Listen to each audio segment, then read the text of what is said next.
Okay.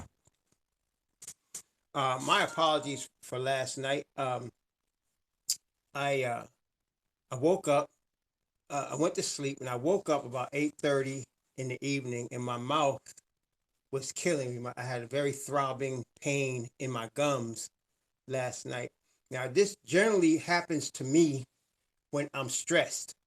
And my situation is such that I don't always realize I'm stressed. I don't realize it until that pain comes in my gums. It's like a reminder that I need to chill for a minute. So I woke up last night and this pain, my gums was throbbing, and I figured I'd lay down for half an hour and get back up at 9. But then I woke up and it was 9:30, and I saw that Barthaman had been trying to contact me, and Sister Josie had been trying to contact me, and I was really in bad pain. So I decided to not do the study last night, and I took some aspirin and slept, and that's why I mean, I apologize for that yesterday, but apparently I was feeling more stressed than I realized, and my gums were really hurting me last night, so I could not do the study. That being said, we had also have a very important part of the study to go into today in Isaiah chapter 14. And so before we do that, I just want to ask the Father's blessing upon our study today, that we might bring honor and glory to his name as we study this most important study of Isaiah chapter 14. Let's have a word of prayer. Most High Yah, we're so grateful again and thankful for all that you do for us, for all that you do in looking out for us and guiding our steps. We pray in the name of the Messiah, Yahweh, the Hebrew Messiah, that you would please forgive us of our sins and blot out our iniquities according to the grace that's in Messiah. We pray today that you guide us in your word, that not only giving us understanding, but by the power of your grace, giving us power through the power of your spirit of righteousness, that we might be obedient and bring you honor and glory. In the name of the Messiah, how shall we pray? Okay. Today, we're going to be going into a somewhat controversial area of Isaiah. Somewhat controversial. I'm hoping to quell the controversy as we go through the scriptures, because this is the thing, brothers and sisters. What I have learned is to accept the Bible for what it says. Okay? Not to accept it based on what somebody has told me, but to accept it based on what it's telling me, what it's telling me by the Spirit of the Father. Uh, that being the case, I also understand that I am learning, and even as I am quite sure as I stand before the Most High, that I have been appointed to teach His word. There's no question in my mind, and in the mouth of several witnesses also, I have been appointed to teach His word. But that doesn't mean I'm not learning. I'm learning every day. I'm always learning from the scriptures. As many times as I've read it through, is more I have to do and much more to learn. And there's going to be others, or many others, matter of fact, 140 3,999 others at least, that's going to have the knowledge of the word and teach the word and preach the word. So that being the case, I sometimes when you read the scriptures, it doesn't always say things that you wanted to say. It is what it is. You understand what I'm saying? So in other words, we might want the sky to be purple because purple might be our favorite color, but that doesn't change the fact that the sky is blue. You understand? That doesn't change the fact that it's blue. All right. So what we want sometimes is not necessarily what the scriptures say. And I have learned in sometimes very difficult way to just accept what it says. Okay. Just accept what it says. And I want you all, one of my goals in teaching the word as the Most High has given me is to cause you all the listeners here in this room, on YouTube, on Periscope, or wherever, whoever hears the sound of my voice as I'm teaching by the Spirit of the Father, my goal is for you to study the scriptures for yourself. Excuse me. Excuse me. To study the scriptures for yourself. Thank you. And let the scriptures speak to you. You want to really cause me to have a bad day, or to be perturbed. Let me hear you telling somebody that you learned something and that this is what Akabar said, or this is what Brother Todd said. Don't ever do that. If you're going to bring something to somebody, make sure it's what you read in the scriptures for yourself, or do not bring it. Testing 1, 2, 3. You hear me? Because listen, brothers and sisters, one of the things we're going to talk about today is the Black Messiah, the revenge of the Black Messiah, as a matter of fact. But I want you to understand, Messiah has followers. They're called disciples. Okay? I'm a disciple. And if you're following Messiah, the Hebrew Messiah, you're a disciple. I don't have followers. Let's testing 1, 2. I don't have, nor do I want to have followers. I'm not a leader of any church or denomination. Testing 1, 2, 3. You understand? I am simply a disciple, a follower of the Hebrew Messiah, the bloodline of Abraham, Isaac, and Jacob. That's all I am. All right? I have been appointed to teach his word. And he will, woe unto me if I don't do as I am appointed to do. I would be lying to you if I said I am not appointed to teach his word. I am appointed to teach his word. There's no question to me and to those that have heard me and my conviction. I'm convicted. Again, but there's a lot to learn. And so sometimes I will come across things in the scriptures and I can't believe what I'm seeing, but I can't deny what I'm seeing.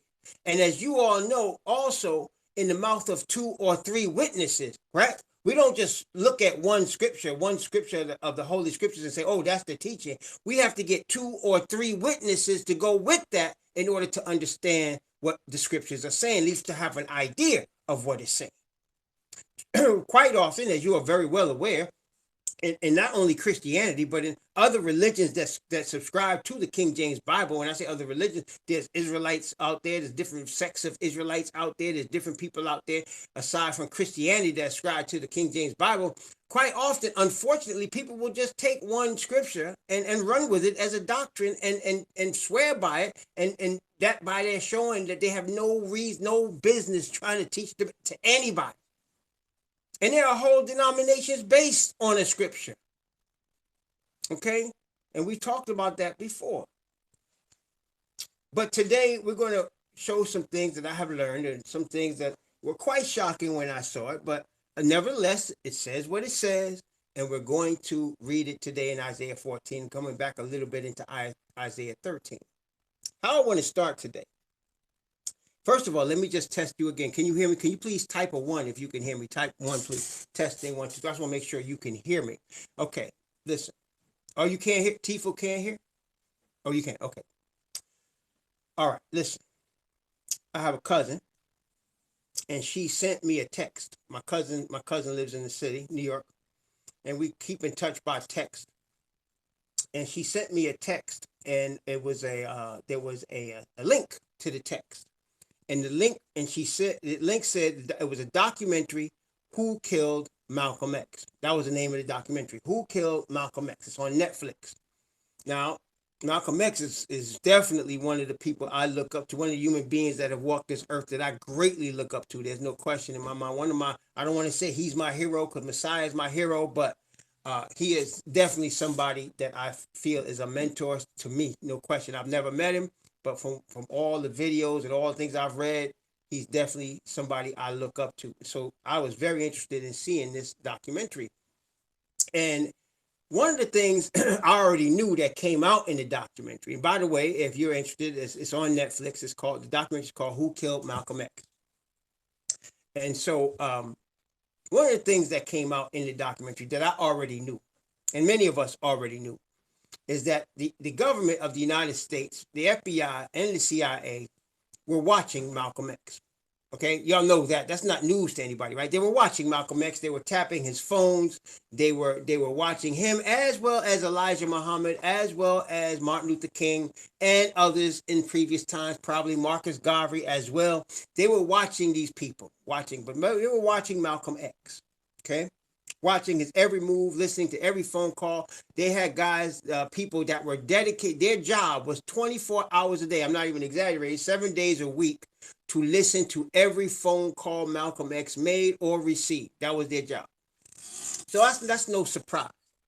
And they unearthed, or should I say that Freedom of Information Act allowed people to see certain documents that the Sodomite that was the FBI director, the Sodomite named J. Edgar Hoover that was the FBI director, the Sodomite would he put he would make memos about Malcolm X, okay, and send it out to the field officers that were in charge of watching Malcolm X, okay. So one of the things that he was afraid of, that he pushed to the people in the FBI, in the Bureau, Federal Bureau of Investigation, one of the things he was afraid of is the rise of what he called a black messiah. Isn't that interesting? He was very concerned that a black messiah should rise from among the black people. He's very concerned about that. And so they interviewed some of the officers that were monitoring Malcolm X at the time, and one of them said, well, I felt justified in spying on him and tapping his phones and sending propaganda. They said, well, why did you feel justified? Because I feel like he was dangerous.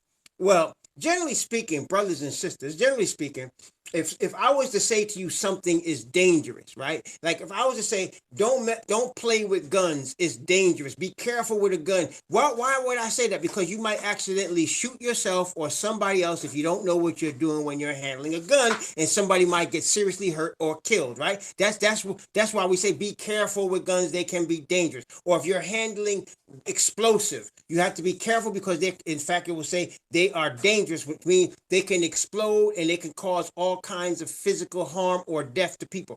But so when you say something is dangerous, there is an implication that something bad can happen as a result of the danger. Does that make sense, brothers and sisters? Are you following me? So if I say something or someone is dangerous, what I'm expressing is that this individual can cause death, harm to somebody. So they kind of asked this Caucasian man that had been spying him, well, what's dangerous? Well, he might organize the people. He might organize the people. That would make him dangerous. Do you understand the implication of that? So they're saying they were scared that a black man would organize his people. Why would they be scared of that? Well, brothers and sisters, we know the history and we understand why they'd be scared. But let me tell you what you know and what I know. Listen, there is a black Messiah. And there is a black Messiah. And there's nothing that the FBI or the CIA or any black ops or any Catholic church or any Jesuit order or any power on the earth, whether it be from man or the devil, can do about that black Messiah. There's nothing they could do about that. There is a black Messiah. And he is coming he is organizing his people. And there's nothing they could do about it. Well, you say, well, what you mean they can't do anything about it? This organization is not a church or a denomination. That's why you got to be careful with 501c3 corporations. Those are organized by man, and they're controlled by Rome and the government. I don't care what church and organization. They could call themselves SDA, Hebrew, Israelite. I don't care what it is. If it's 501c3, they are owned and controlled by the government. Testing, 1, 2, 3. If it's a religious organization. Okay? Now, brothers and sisters, why is this one different? This is not a 501c3 corporation. It's a movement. The difference between an institution and a movement of the Most High is that a movement of the Most High is being inspired by the Father's Spirit. Testing, 1, 2, 3. You can stop the Father's Spirit if you could grab air. Are you able to grab air? Can you stop wind from blowing? Then you can stop the Father's Spirit. You understand? The Father's Spirit is raising up in his chosen people right now, and he's organizing them. And we don't get organized because one person decided, let's get together. Although unfortunately, you have Israelites trying to do that. They just don't understand what they're doing. You can't organize. Organization comes from the Father's Spirit. It's inspiration, brothers and sisters. It's inspired by his word. not by man, not after the order of man. You recall in Galatians chapter 1 what the apostle Shaul or Paul, what he said with regard to man versus the Father's Spirit. Notice again, Galatians chapter 1. Galatians chapter 1. Galatians chapter 1. Galatians chapter 1. Let us read Galatians 1. I'm going to start at verse 8, Galatians 1, and go from verse 8 down to verse 12. Galatians chapter 1, from verse 8 to verse 12. Notice what it says. But though we or an angel from heaven preach any other gospel unto you than that which we have preached unto you, let him be accursed. As we said before, so say I now again, if any man preach any other gospel unto you than that ye have received, let him be accursed. For do I now persuade men or Yah? Or do I seek to please men? For if I yet pleased men, I should not be the servant of Messiah. But I certify you, brethren, that the gospel which was preached of me is not after man. See, man didn't organize this. This wasn't done by man. For I neither received it of man, neither was I taught it, but by revelation of Messiah Yahushua. Look, brothers and sisters, that's why I say, please, listen to me. Pray earnestly for the Father's Spirit. We need the spiritual power to accomplish what the Father has ordained for us to do. We have to seek the Father for his Spirit. You need the Father's Spirit to ultimately understand his word. I can teach it and I can inspire you. I'm not saying this of myself, but through the Father's Spirit, I can inspire you in the word. But you, in order to be solid in this truth, you need to read these things for yourself. Testing 1, 2, 3. Are you hearing me? If you're just inspired by me, that fire can go out, brothers and sisters. I'm just telling you right now, that fire can go out. But unless you seek the Father for yourself. Okay, seek him and seek his word. You see me giving you these scriptures? Go back and look at it again. Go back and then ask the Father what else you need to read, and he'll show you. This is not of man. This is by the revelation of the Messiah. And you know what the Bible says about the revelation of Messiah? No, let me show you. Let me give you another witness. Remember, in the mouth of 2 or 3 witnesses. Let me give you a second witness. Okay, let me give you a second witness. Revelation chapter 1. Revelation chapter 1. The revelation of Messiah, right? Revelation chapter 1, verse 1. We don't have to go far either. Revelation chapter 1, verse 1. Notice what it says. The revelation of Yahushua, the Messiah. See, the revelation, that's how he got the gospel. Which Yah gave unto him to show unto his servants, that is, the servants of Yah, things which must shortly come to pass. And he sent and signified it by his angel unto his servant John. See, brothers and sisters, the revelation of Messiah gave gospel to the apostle Shaul. The revelation of the Messiah is for all his servants to show us what's coming. And it comes from the Father. It's a revelation of the Messiah, but it comes from the Father, which Yah gave unto him. See that? Remember what Messiah said. Messiah himself testified. He said, I do nothing but what I receive from my Father. That's what he said. So this movement that we have is not a movement after man. See, that's why I'm very careful when when even brothers I love, and I know that are Israelites that are sincere, they start trying to make movements like after man. They try to create organizations and camps and such. That's not going to work. That's not going to work. And if they go 501c3 route, they done. Done. I can tell you right now they done. I don't care. I'm telling you. Okay? Now, first thing I want to do today, we're going to go into Isaiah 14, but I got to show, which I've done before. Many of you have heard this before, so if you have, please excuse me. I got to show you why he's a black Messiah. Okay? I got to show you why he's a black Messiah. I got to show you that. All right? I need that to be understood. Okay? I need that to be understood. Now, First off, let me show you why he's not a black Messiah according to what people use. For example, um, Jeremiah. Let me find that scripture. In fact, I don't want to take too long, so I'm gonna just go right to my concordance. I'm gonna go right to my concordance. I don't want to waste time today. We got a lot to cover, and I don't want to mess around. In Jeremiah,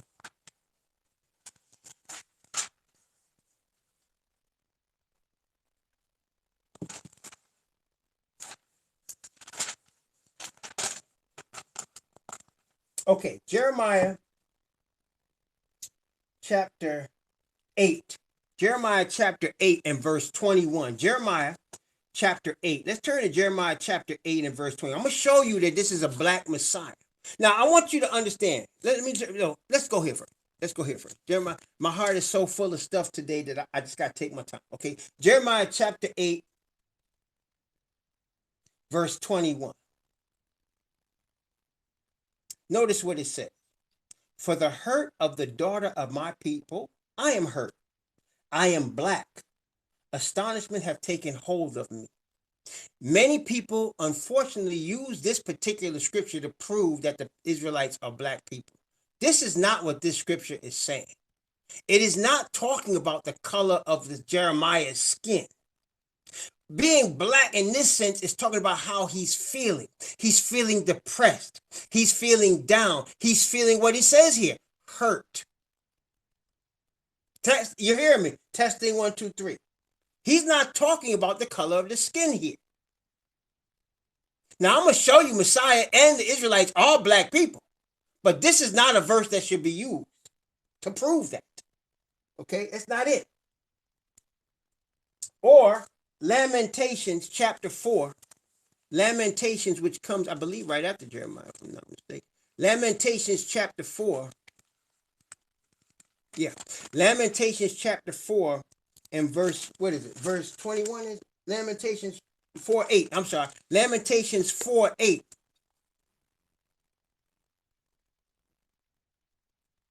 Notice Lamentations 4:8.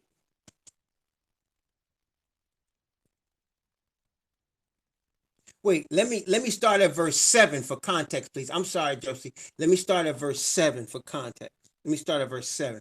Read verse 7 and 8. Okay, 7 and 8. Yeah, thank you. Her Nazarites, talking about Israelites, were purer than snow. They were whiter than milk.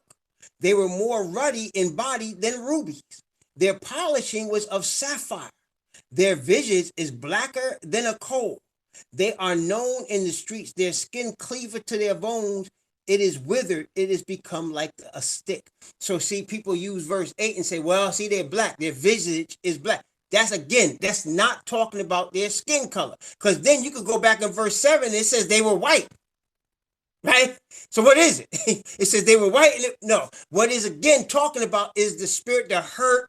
They were downtrodden, discouraged. That's what that's talking about. They were pure, they were holy, and then all of a sudden they got downtrodden. You understand? So it's not talking about the skin color here. Okay? So we understand. So when people come out want to prove Messiah is black and the Hebrews are black, that's not the way to do it. That's not the way to do it.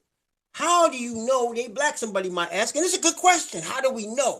Okay, let's take a look. First of all, what you need to understand, first of all,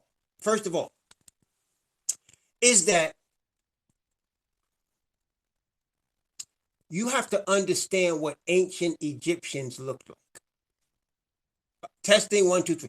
You need to have an understanding of what ancient Egyptian, when I say ancient, I'm talking about at Moses' time, ancient Egyptian.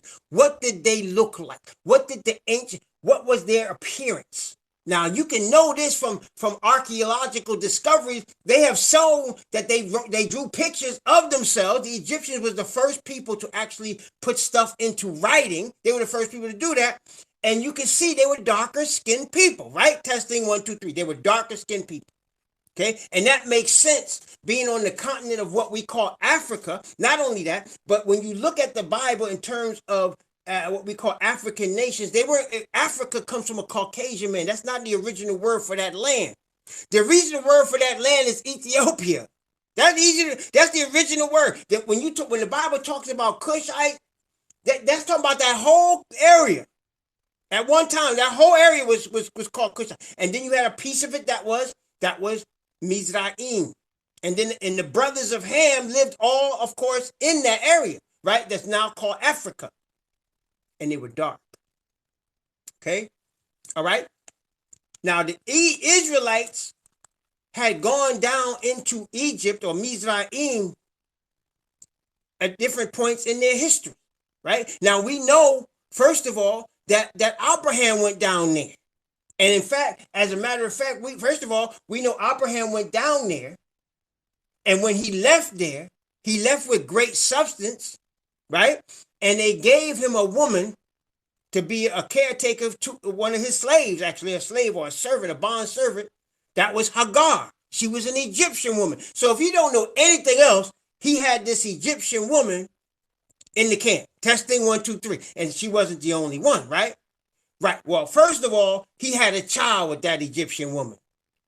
If Abraham was even light and Hagar was the way the Egyptians look, tell me what that child gonna look like. Come on now. Okay, that's Ishmael. Okay, that's Ishmael. That's see, they trying to say Arabs and Ishmael. Ain't no Arabs, Ishmael. That's him. And then Ishmael went and married the first his wife. His mother set him up with an Egyptian woman, another Hamite. Okay? All right. Then we know that Moses, first of all, Moses was posing as Pharaoh's grandson. Testing 1, 2, 3. Are you following? Moses was posing as Pharaoh's grandchild. Now you tell me, if Moses was Caucasian, could he pose as Pharaoh's grandchild? Could Pharaoh's daughter pawn it off that this is my child? No. But just in case you don't even buy that, even though the Bible says he was raised in all the culture of the Egyptians in Acts chapter 8, even though it says that, if you don't believe that, let's go to Exodus chapter 2. I'm trying to prove to you that the Israelites were black people. Now, listen, before I continue, I just want you to understand, just in case we got some smart behinds out there that don't want to know the truth. You know what? Listen. No, the Bible is not into skin color. The Bible's not into that. The whole idea of race came about by the Caucasian man. I just want you to understand that. Race did not exist in the Bible. The whole thing of race came about by the Caucasian man. And what did he do? The Caucasian man was pink and pale. And he started calling himself white. Now, in the Bible, white has two things. It's white like snow or color, and then there's white that means dazzling. It doesn't mean a color, it means dazzling. Like in the Songs of Solomon, she said, my beloved is white and ruddy. That means he was dazzling. Ruddy is brown. Ruddy is the color of the dirt. That's when you get ruddy. David was ruddy. Ruddy is not red. It's brown.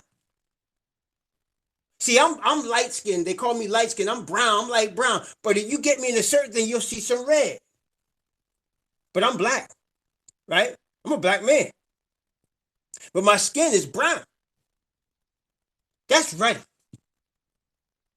All right? Testing 1, 2, 3. I'm trying to show you. So now, but because of the way the culture of Babylon and the sons of Yafet had called themselves white and tried to deny us, that as people of color, that we first didn't even say we 3/5 of a human, then trying to deny us for the last 400 years in this land of the United States, trying to deny us all types of rights. We got to fight for rights that other people are born with here. Okay? And we still fight. Why? Because we look like ancient Egyptians. Exodus chapter 2. Exodus chapter 2.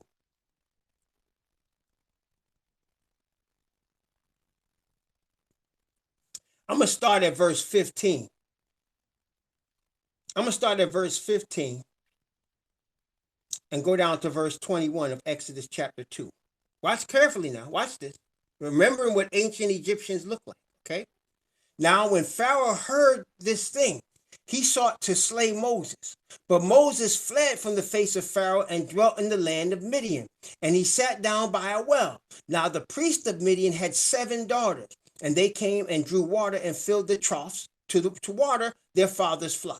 And the shepherds came and drove them away. But Moses stood up and helped them and watered their flock. Now, when they came to Ruel, their father, he said, how is it that ye are come so soon today? And they said, what? Wait, what did they say? An Egyptian delivered us out of the hand of the shepherds, and also drew water enough for us and watered the flock.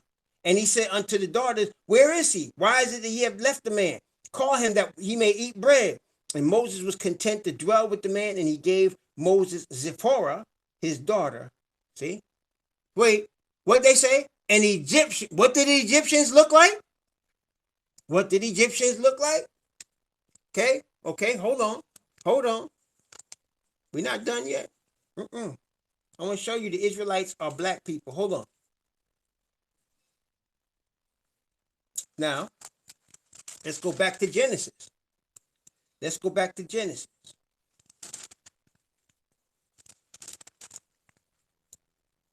Genesis, let's see.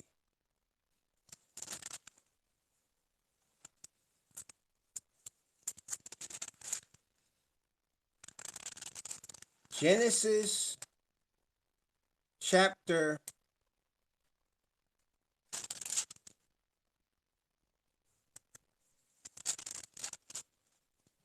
41. Genesis chapter 41. Remember, Pharaoh had a dream, and Joseph interpreted the dream, right? Pharaoh had a dream, and Jacob's son, the next to last one, the 11th of the 12th, the one that became the blessed, that got the blessing of the firstborn, that was Joseph. He got the double blessing. We're about to see why. Genesis chapter 41. I'm going to start at verse 41.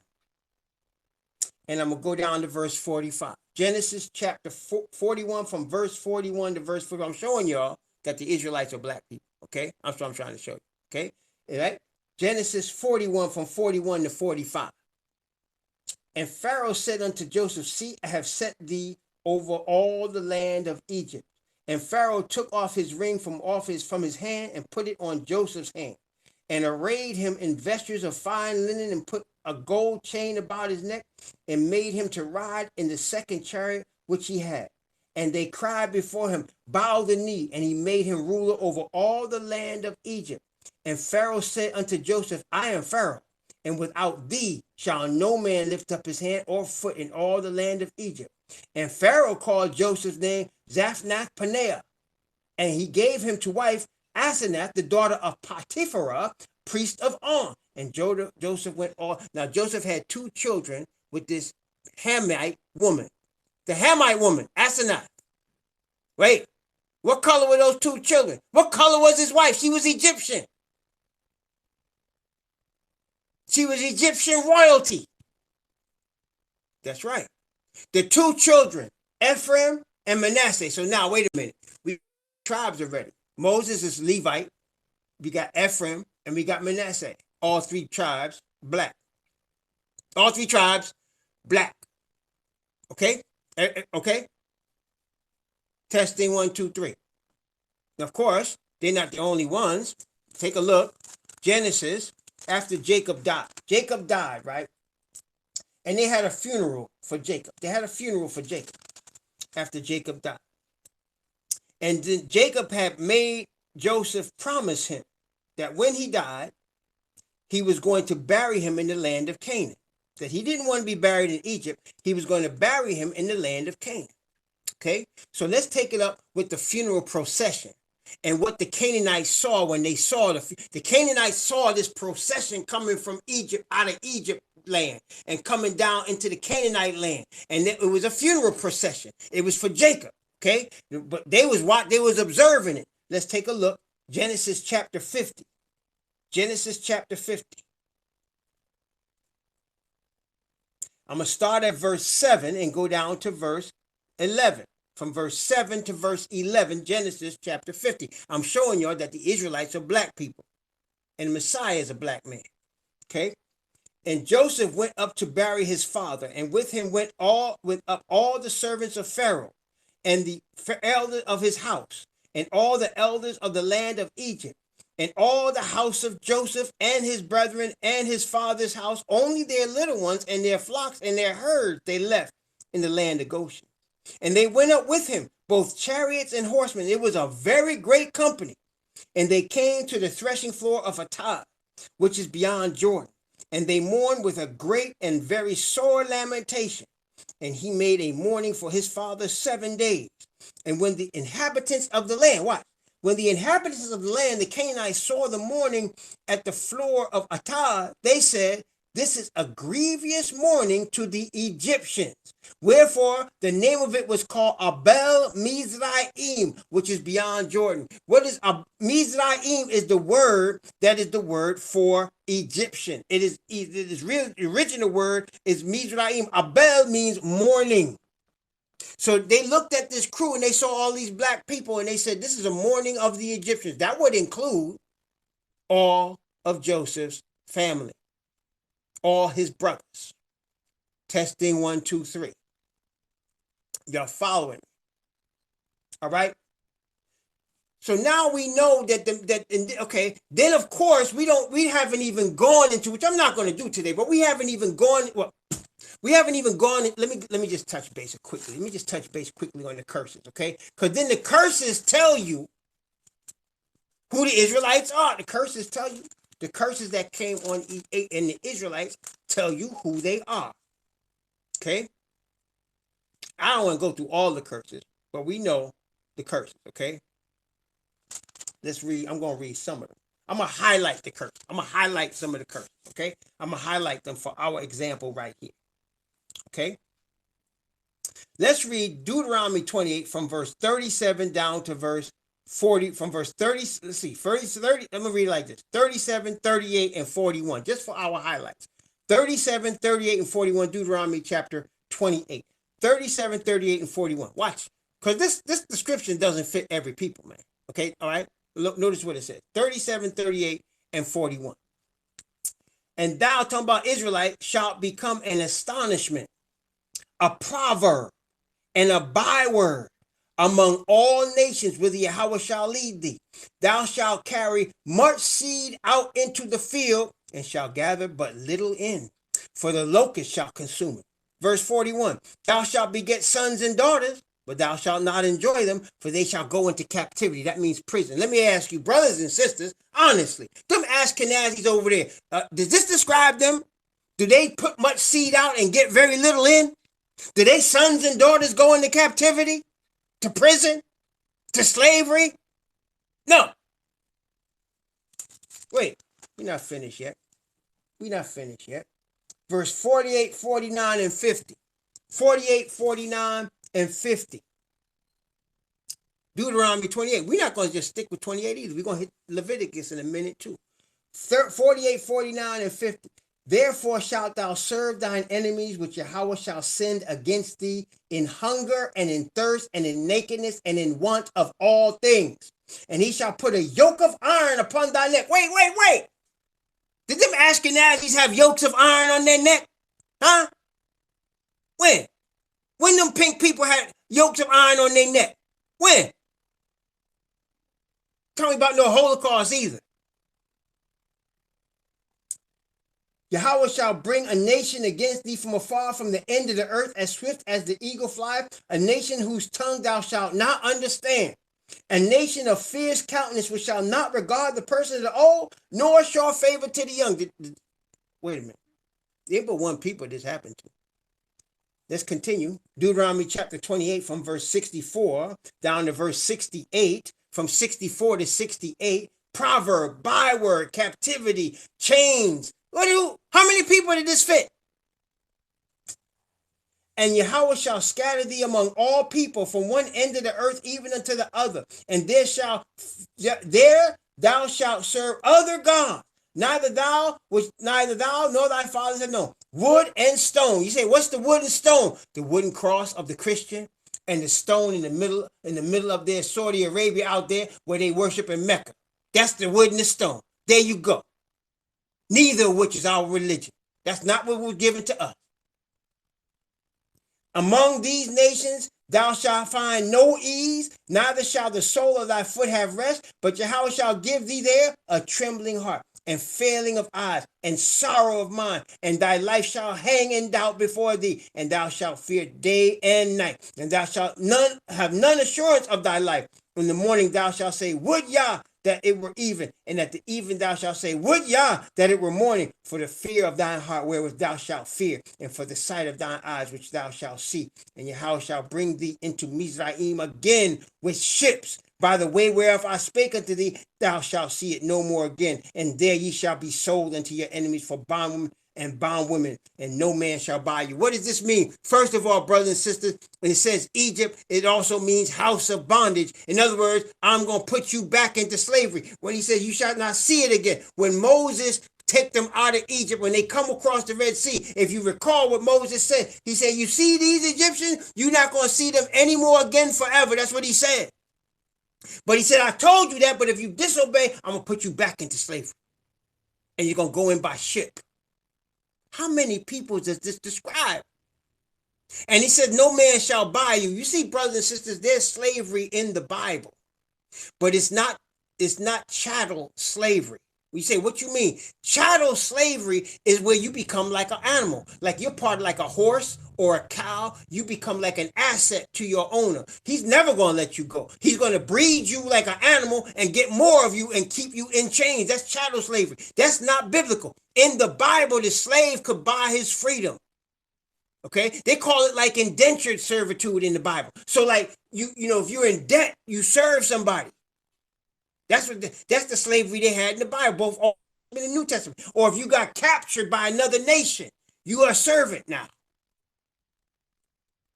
We're going to talk more about that, Isaiah 14. So there's no other people on the planet Earth that, number one, look like, have the appearance of ancient Egyptians, have been scattered into all the earth into chattel slavery by ships.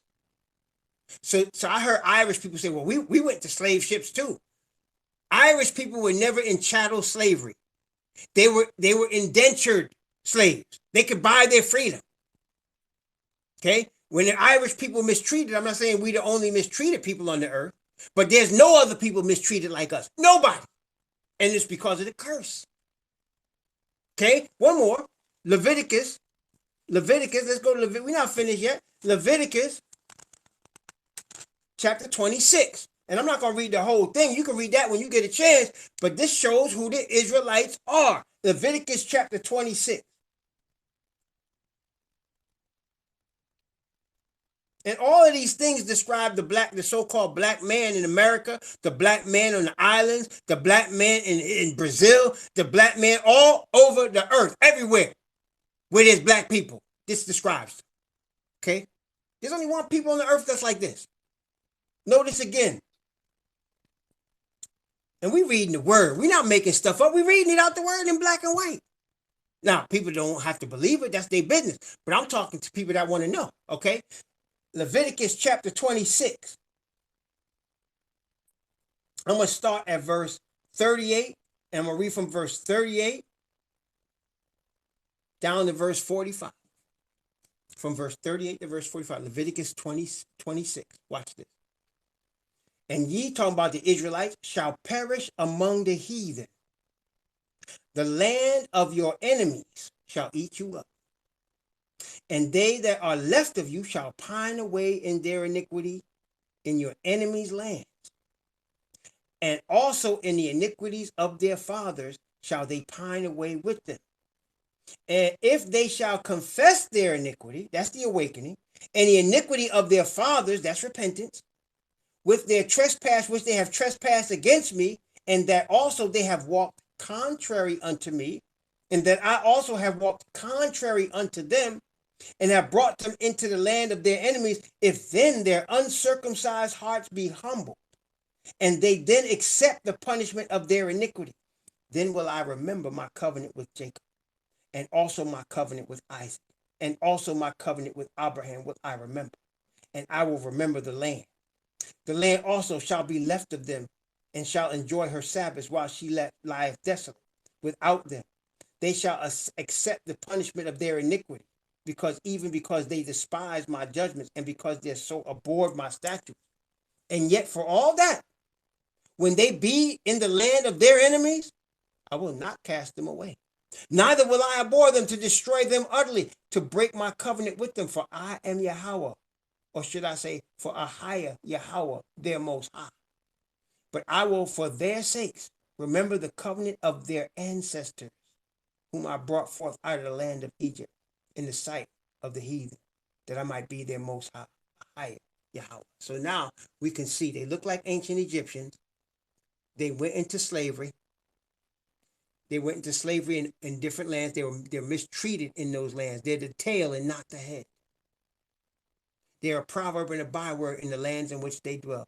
There's only one people on the earth that fit that. Messiah is among those people. Testing 1, 2, 3. Just in case you didn't know. Now here's one that's used often, that is used correctly in my view. This is, of course, Revelation chapter 1. Revelation chapter 1 describing Messiah, verses 14 and 15. Revelation chapter 1, verses 14 and 15, the direct description of the Messiah as the apostles looking upon him. Notice again, his head and his hairs were white like wool, as white as snow. His eyes were as a flame of fire. His feet like unto fine brass, as if they burned in a furnace, and his voice as the sound of many waters. Fine brass, as in burned in a furnace, looks like what? Fine brass that is burned in the furnace looks like an ancient Egyptian, brothers and sisters. That's what it looks like. That's what it looks like. So now we know it is a black Messiah. Now, this is the thing, brothers and sisters. This being the case, the Bible often, we're going to read about that today. The Bible speaks about vengeance, that the Most High is going to bring vengeance for first his being misrepresented by the heathen, for his people also being mistreated by the heathen. He's going to bring vengeance, okay? But I want y'all to understand something. Remember last week we talked about, I'm going to ask this question. I asked it last week. I'm going to ask it again for emphasis. Not that y'all, don't remember, but for emphasis. Will every person that's the bloodline of Abraham be saved in Yah's kingdom? Will every person that's born of the bloodline of Abraham be saved in Yah? No, they will not. Of course not. Not everyone. Just those that do the will of the Father, correct? So that not all, just because it's not what you call a monolith, just because somebody's skin is dark doesn't mean they belong to Yah. Testing 1, 2, 3. Just because their skin is dark doesn't mean they belong to Yah. Okay? They might have the bloodline. They might have that blood in their veins. But that doesn't mean they belong to Yah. That's number one. Plus, let me just address this real quick. All these ignorant Negroes that's talking about unless if you mixed, you're not Israelite. And I'll be like, Negro, what you talking? We've been in... There's no black person in the United States that's not mixed. There's no black person in the United States that's not mixed. There's none. Zero. Not if you come from here. Now, you might come from Nigeria somewhere, or you might come from Uganda somewhere. Now, you're not mixed. You might be Hamitic. You might be pure Israelite, but you're not mixed. You come from over there. Okay? But if you were born and raised and you come off the slave ships and your ancestors come off the slave ships, you mixed. I don't care how dark you are. You got Caucasian blood in you, as well as Israelite blood. So all these Negroes, I almost said it, all these Negroes out here talking about, if you mix, you not Israelite. Listen, let me explain y'all something. In the book of Nehemiah and Ezra, those two books, read those books when you get a chance. When they come out of Persia, right, after they were taken by the Babylonians and they came out of Persia, and they were allowed to go back and rebuild the temple and the city, as Ezra showed. People had to prove their bloodline. And how did they do it? They had to be able to list their forefathers all the way back to Abraham. They had to list them. And the priesthood had to be able to list them all the way back to Levi. They had to list their bloodline. They had to be able to name people to prove who they was. Okay? You hear me? And if they couldn't do that, they were cast out. If they couldn't name their ancestors by name all the way back. That's why it's very important when you read the Bible and you and looking at they give Matthew and Luke. They give you that lineage to show who Messiah is, where he come from. They give you that lineage to prove it. You understand? That's what they had to do. They had to do. Now, let me ask you: can any of these Negroes that come off the slave ships could they prove their lineage all the way back to Jacob? No. No. So according to the Bible, all of them cast out. But you see, brothers and sisters, that's how ignorance works. But that's we prophesied to be this way. Proverb, byword, mixed and scattered throughout the nation. That's what we prophesied to be. Okay? You can know if you're an Israelite, all you gotta do is see how you are treated. If somebody's following you around the store, if you get pulled up and hemmed up by some police because you're in a nice car, huh?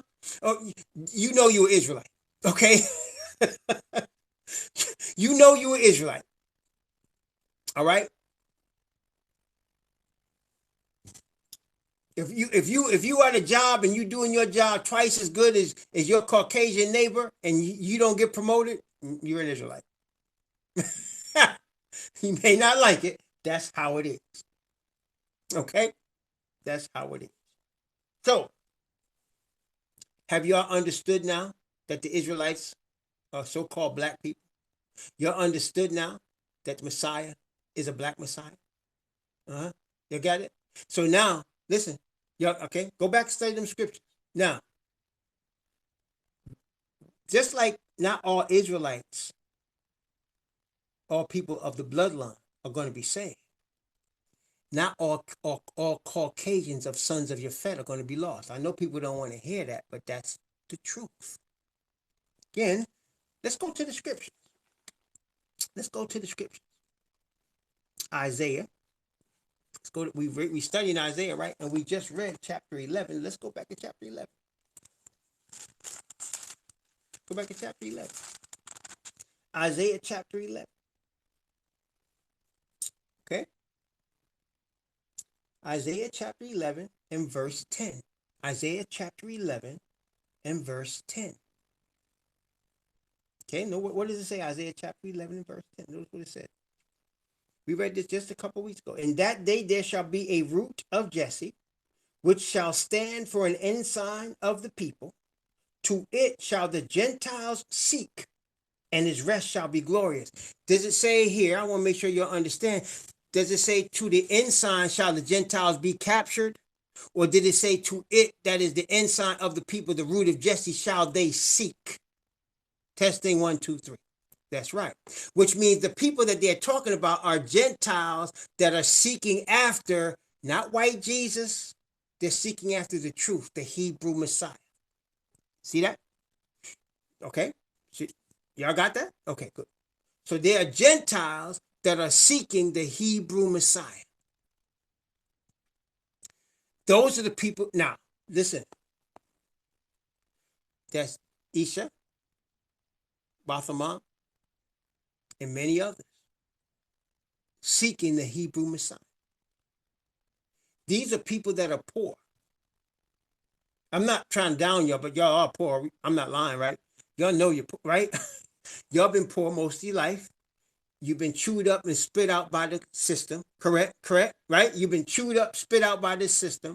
You understand what it is to suffer. And now you understand, you have an understanding of this truth, and you can relate to suffering. You can relate to how the Hebrew people were treated. You can relate to that, and you have received this truth. There are many like you. Not the majority now. There are many. And it says, the root of Jesse, you're seeking him. That's Messiah. Okay? Testing 1, 2, 3. There are many like that. These are not captives. These are people that seek after Messiah. These are the people the Apostle Paul, again, let's get a second witness, was talking about, of course, in Romans chapter 11. Romans chapter 11. Talking about the Gentiles. Romans chapter 11. Notice again, Romans 11, mouth of 2 or 3 witnesses. Romans chapter 11. Let's begin Romans chapter 11.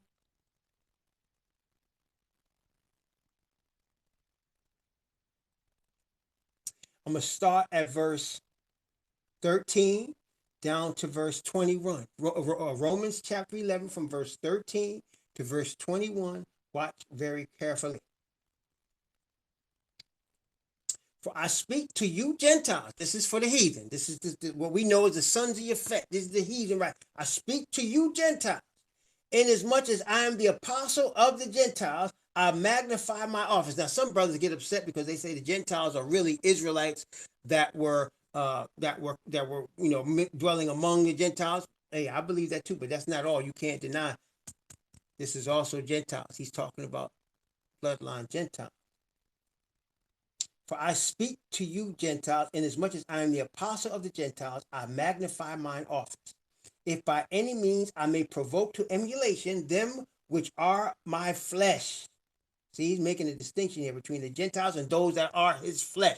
Those are his flesh are Israelites by blood, and might save some of them. For if the casting away of them, that is the Israelites, be the reconciling of the world, what shall the receiving of them be but life from the dead? For if the first fruit be holy, the lump is also holy, and if the root be holy, so are the branches. Watch verse 17. And if some of the branches were broken off, that is unfaithful Israelites, and thou, that is you Gentile, being a wild olive tree, were grafted in among them. Among who? Gentiles grafted in among who? Among Israelites. Grafted in among them. And with them partakers of the root and fatness of the olive tree. Boast not against the branches, but if thou boast, thou bearest not the root, but the root thee. So he's telling you, Gentile, be thankful, but don't start getting high and mighty like, like you got all kind of rulership rights and stuff. No. That's what some of them do. Boast not against the branches, but if thou boast, thou bearest not the root, but the root thee.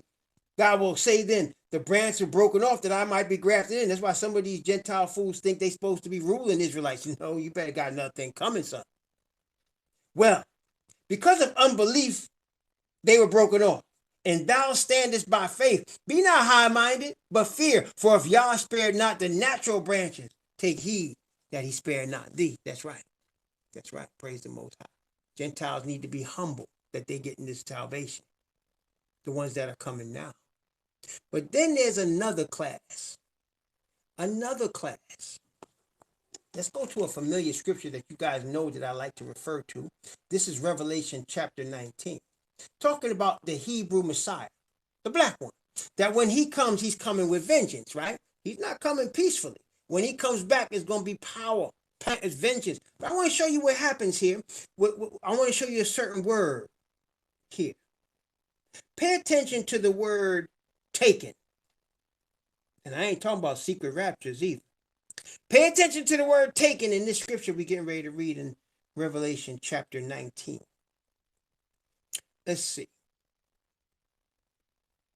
I'm going to start at verse 16 because I want to get to the point here. From verse 16 down to verse 20. Pay attention to the word taken, brothers and sisters. Watch the word taken. Okay? And he hath on his vesture and on his thigh a name written, King of Kings and Lord of Lords.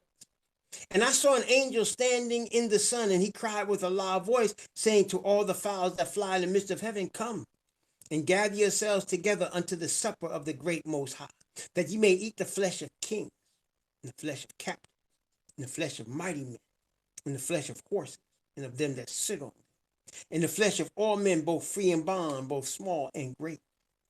And I saw the beast and the kings of the earth and their armies gathered together to make war against him that sat on the horse and against his army. And the beast was taken. See that word? The beast was taken. And with him the false prophet that wrought miracles before him, which he deceived them that had received the mark of the beast and then they had worshipped his image. These both, that is the beast and the false prophet, that is all the Christian leaders, Catholic leaders, misleading the people. These both were cast alive into a lake of fire burning with brimstone. So wait. So they were taken. The word taken, if you look that word up, it means captured. So you have a war situation.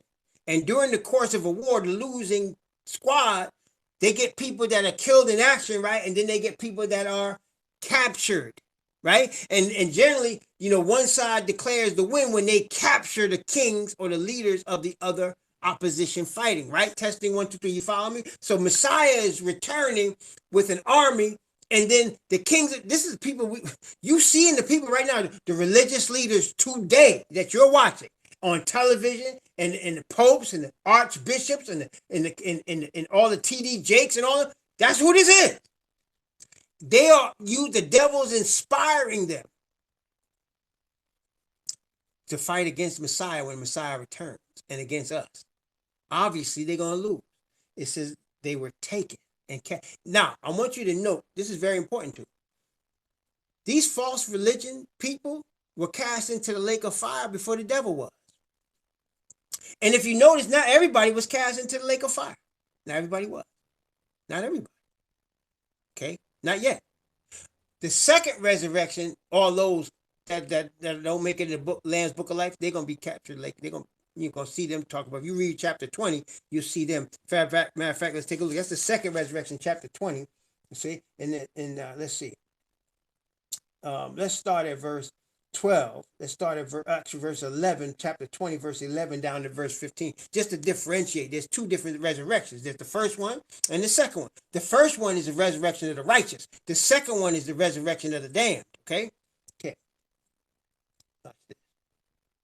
And I saw a great white throne, and him that sat on, from whose face the earth and the heavens fled away, and there was found no place for them. And I saw the dead, small and great, stand before Yah. And the books were open, and another book was open, which is the book of life. And the dead were judged out of those things which were written in the books according to their work. And the sea gave up the dead which was in it, and death and hell delivered up the dead which were in them.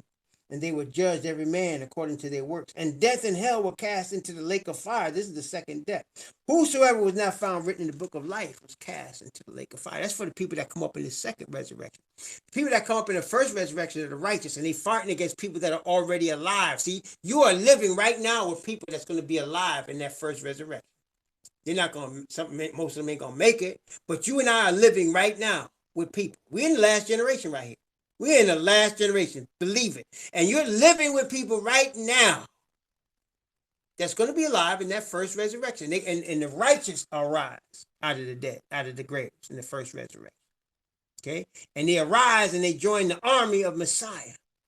Now, watch this. Now let's go to Isaiah chapter 14. Isaiah chapter 14. Isaiah 14. Now, Isaiah 14 is actually a continuation of Isaiah 13, as many times the prophets do that. See, man, of course, what he's trying to do is make it easier for us to read, man. So what man does is he places numbers next to the verses. That does help us see stuff where it is, right? And he places chapter names, chapter 1, 2, 3, whatever. Sometimes he does this in the middle of a situation, in the middle of a scroll. He breaks down chapter 14, right? Now, the prophets didn't do that. They just wrote it in the scroll, okay? But this does make it easier for us to see it, right? So here, he's in chapter 13, there's an overthrow of the world government. Chapter 13. We read about that last night. There's an overthrow. That's what we also just read in Revelation chapter 19. We're also going to go into Ezekiel 39 after the break, but I'm just going to show you. So let's start at chapter 13. And he uses the example, the literal local example of the Medes overthrowing Babylon. But this is, of course, also future worldwide of Messiah overthrowing the system of Babylon that we now live in. Notice again, Isaiah chapter 13. From verse 17 down to verse 22. From verse 17 down to verse 22. There's going to be a violent overthrow of this planet, of its current economic, political, religious system. A violent overthrow by the Black Messiah that nobody's going to be able to stop. Okay? It's just, okay? We're just disciples. We're servants of that Messiah and of the Father. But man's going to try to fight against Messiah. They're going to have a problem. Behold, I will stir up the Medes against them, which shall not regard silver. As for gold, they shall not delight in it. Their bows also shall dash the young men to pieces, and they shall have no pity on the fruit of the womb. Their eyes shall not spare children. And Babylon, the glory of the kingdoms, the beauty of Chaldees, excellently shall be as when Yah overthrew Sodom and Gomorrah. It shall never be inhabited, neither shall it be dwelt in from generation to generation. Neither shall the Arabian pitch tent there, neither shall the shepherds make their fold there. But wild beasts of the desert shall lie there, and their houses shall be full of doleful creatures, and owls shall dwell there, and satyrs shall dance there. And the wild beasts of the island shall cry in their desolate houses, and dragons in their pleasant palaces. And her time is near to come, and her days shall not be prolonged. This is again talking about ancient Babylon, and of course, modern Babylon. It's twofold. Chapter 14 and verse 1. Chapter 14 and verse 1 and 2.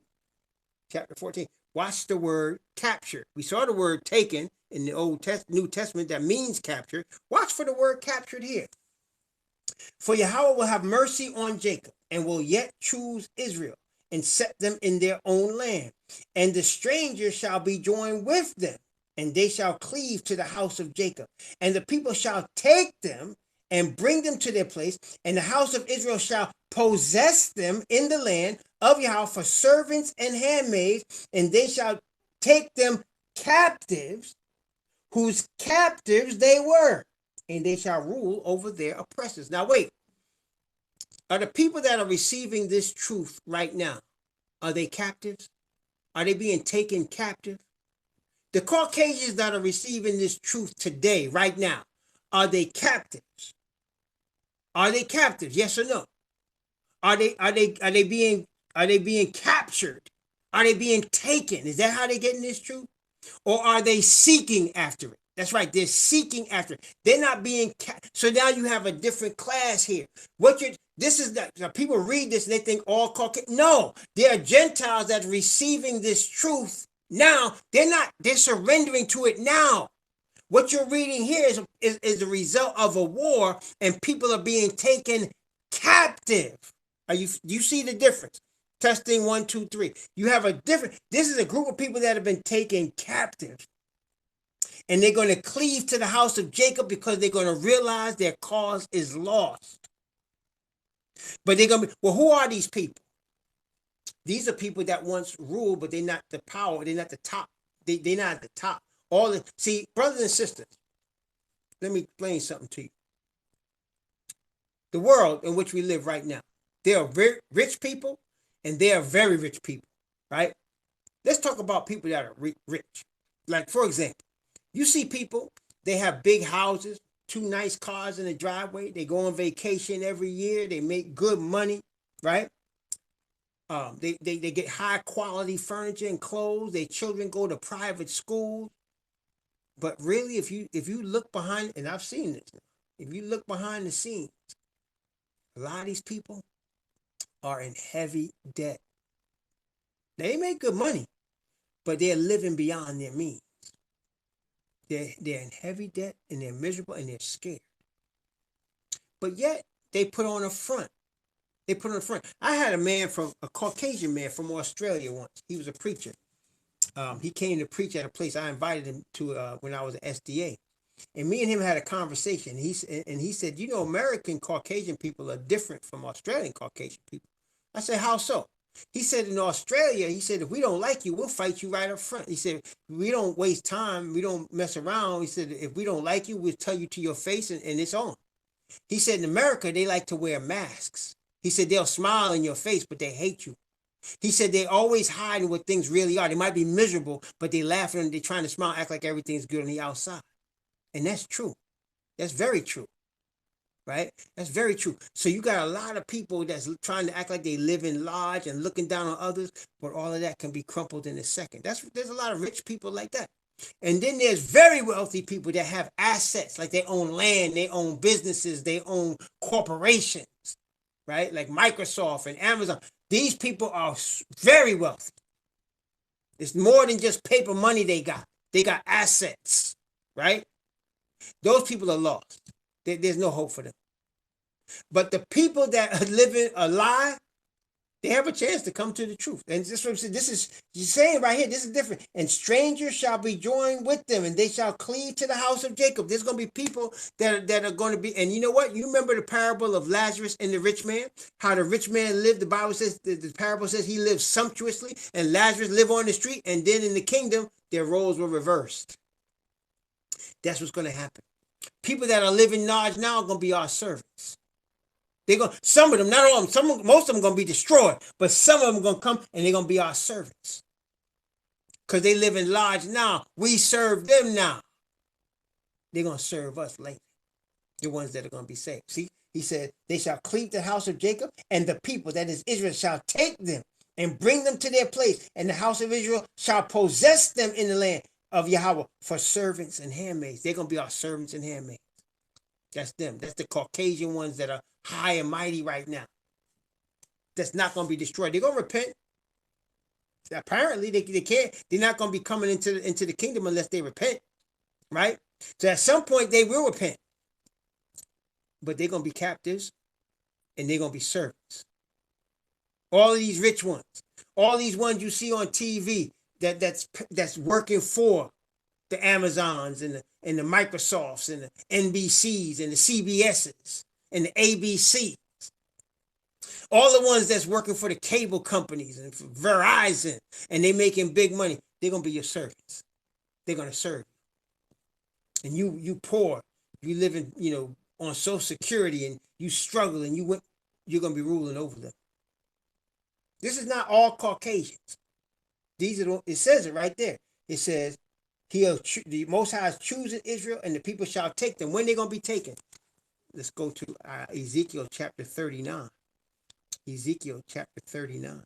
See, when we see the Bible, what it says, see, I see, when I first read this, I know some of my Caucasian brethren were very concerned. You mean we're going to be slaves? Not all Caucasians are going to be slaves. If y'all receiving this truth now in the time of relative peace, and you're accepting the fact that Messiah is a black man, and you understand who the true Hebrew Israelites really are, and you're receiving that, you're not going to be a slave.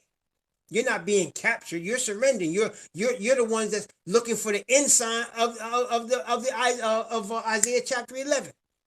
It said, "To it shall the Gentiles seek." You're seeking after the Hebrew Messiah. That's a different class of people. Versus those that's going to be taken. Okay, those that's going to be taken. Okay. Ezekiel chapter 39. Let's start from verse 1.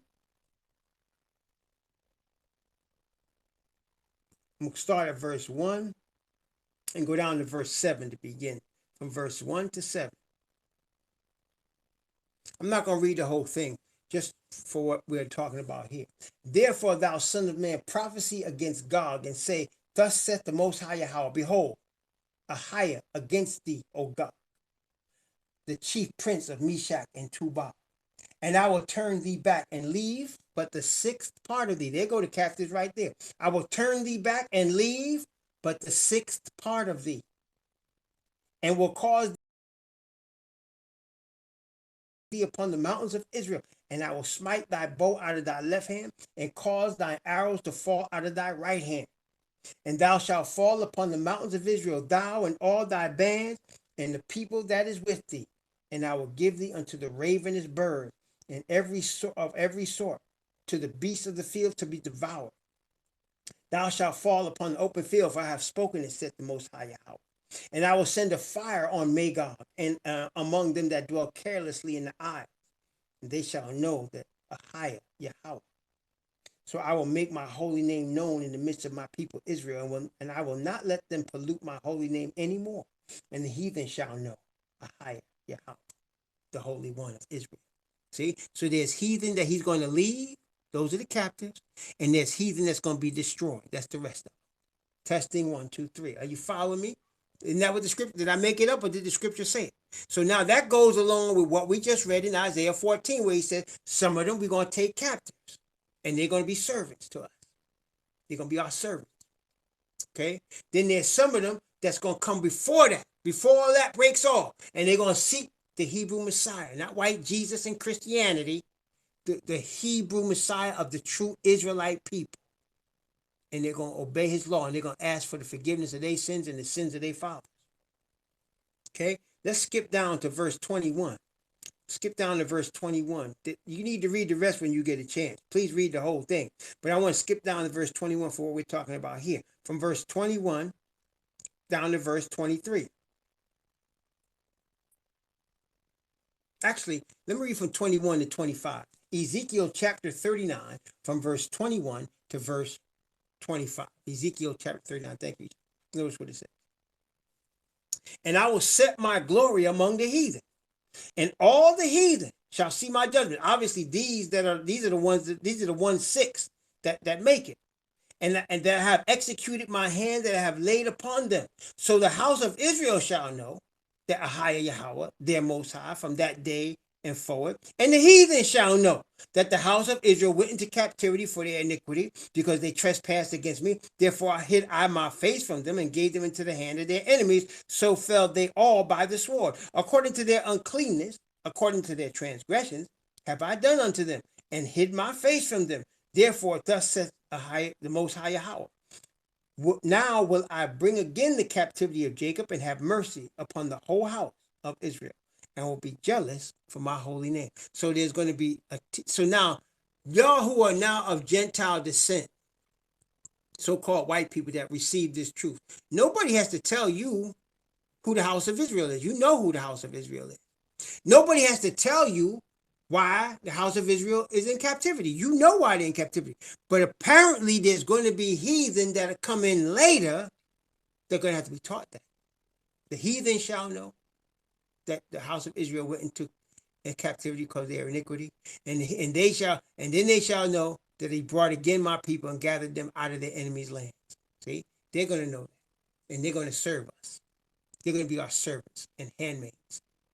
They're going to be our vine dressers. They're going to wash stuff for us. Praise the Most High Yah. They're going to gather fruit for us. They're going to work in our fields and gather stuff for us. Of course, it's not going to be the way they treated us, because we're going to be in the kingdom of righteousness, right? But they're going to serve us. Praise the Most High. Y'all understand that? Testing 1, 2, 3. Is that clear to everybody? Y'all got that? So the people that are ruling right now, some of them going to survive. Some of them. But they're going to serve us. Most of them going to be destroyed. The people that come to this truth now receive it, the ones that are among the poor. And that's where you're going to get it from. You're not going to see middle-class people and upper-class people come to this truth now. You're going to see poor people, poor Caucasians come to this truth. Caucasians that either just been chewed up by this Babylonian system and understand what's going on, and Caucasians that have been raised around Hebrew, and they understand the plight. They're going to come to this truth. They're going to come to it. Okay? But the wealthier ones, the ones in the upper classes, you're not going to see them. They're going to later, the ones that survive, going to be our servants. You see that? Did I make it up, or did we read it in the scripture? I want to make sure y'all understand. Did I make it up, or did we read it in the scripture? Is it there? Did I read it in Isaiah 14? Did I read it in Ezekiel 39? Is it there? Testing 1, 2, 3. Okay. Okay. I'll make sure y'all got it. Go back and look at it again for yourself. All right, we're going to take a break right here. Let's have a word of prayer. That's exactly right, Kim. That's exactly right.